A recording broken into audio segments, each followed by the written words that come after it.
Today we're going to take a pause for politics and a time to honor the memory of Reverend Martin Luther King. You know, I do want to say that Chicago does stand at the crossroads. We're faced with a crisis of vision, a crisis of poverty, a crisis of inequity, and a crisis of violence in our streets. Today, however, we are here to speak with one voice, one vision, one Chicago. We celebrate the life of someone who gave his voice and spoke for the voiceless, and gave a vision to those struggling to see a positive future through a blur of injustice, abuse, and racism. Dr. King identified the one Chicago by moving to the West Side in 1966, highlighting the existence of two Chicagoans, one of high-rises, condos, bungalows, and mansions for the wealthy, and one of slums, ghettos, housing projects, and rundown apartments for the poor. And today, 49 years later, as Scott had said, we are fighting the same fight for one Chicago.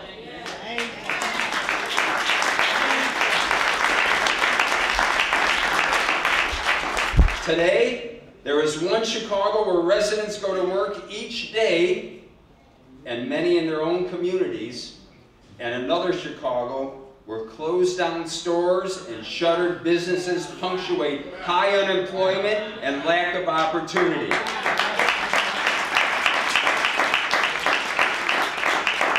There is one Chicago with pristine streets and well-manicured lawns, and another where mental health clinics are closed and contribute to the hundreds of homeless here in this city that have already lined those streets.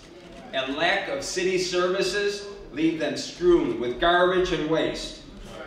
Dr. King taught this country through his life, through his speeches, and ultimately through his untimely death, that nothing is more precious than the civil rights of our nation and our human rights as a people.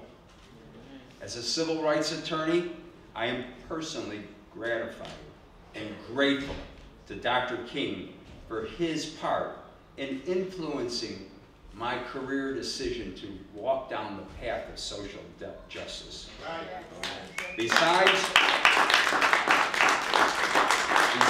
using his voice, he gave us all courage in this room, the impetus and the inspiration to lift our voices as one, knowing that what affects one affects all. Knowing, as he so eloquently put it, that injustice anywhere is injustice everywhere. So today, in memory of a civil rights giant, we can all pledge to speak up with one voice and work together with one vision, a vision of one Chicago. Thank you, everybody, for coming out here today.